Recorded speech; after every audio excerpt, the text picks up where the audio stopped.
আপনি কি আচার প্রেমী? আপনার প্রিয় শসার আচার কিভাবে তৈরি হয় জানেন তো?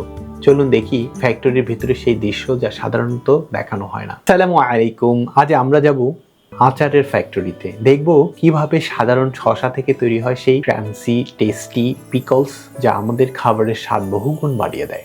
আচারের জন্য সবচেয়ে কমন ভ্যারাইটি হলো কিবরি, বস্টন পিকলিং আর ন্যাশনাল পিকলিং শসা।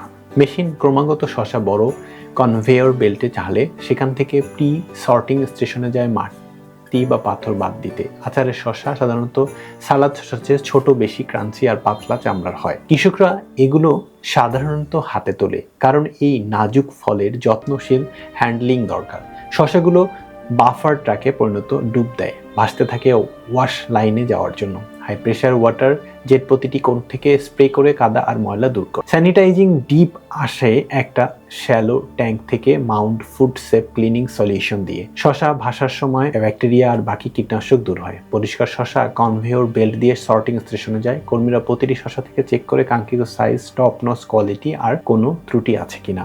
এরপর জারগুলো প্রোডাকশন লাইনে লোড হয়। মেশিন রোবোটিক প্লেট ব্যবহার করে শসাগুলোকে বোতলে ভরে। কখনো কখনো শসা টাইট করে ফিট করাতে মেশিন জারকে একটু ঝাঁকুনি দেয়। এরপর যোগ করা হয় ম্যাজিক্যাল ব্রয়িং সলিউশন, যা শসাকে সব সুস্বাদু ফ্লেভার শোষণ করতে সাহায্য করে।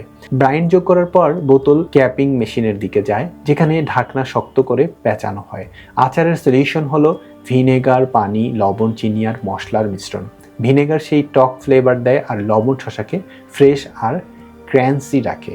শসার পানির পরিমাণ বেশি, তাই এগুলো আপনাকে হাইড্রেটেড রাখতে সাহায্য করে। আর আচার কম ক্যালোরির, তাই ডায়েটে ফ্লেভার যোগ করার জন্য দারুণ স্ন্যাক। আমাদের প্রতিদিনের খাবারের এই সাধারণ অংশটুকু কিভাবে এত যত্নের সাথে তৈরি হয় তা জানা সত্যি আনন্দের। খাবারের এমন অজানা রহস্য জানতে আমাদের যাত্রায় যুক্ত থাকুন। ভালো থাকুন, সুস্থ থাকুন, নিরাপদ ফলের ব্র্যান্ডের সাথে থাকুন। আল্লাহ হাফিজ। সালামু আলাইকুম ওয়া রাহমাতুল্লাহ।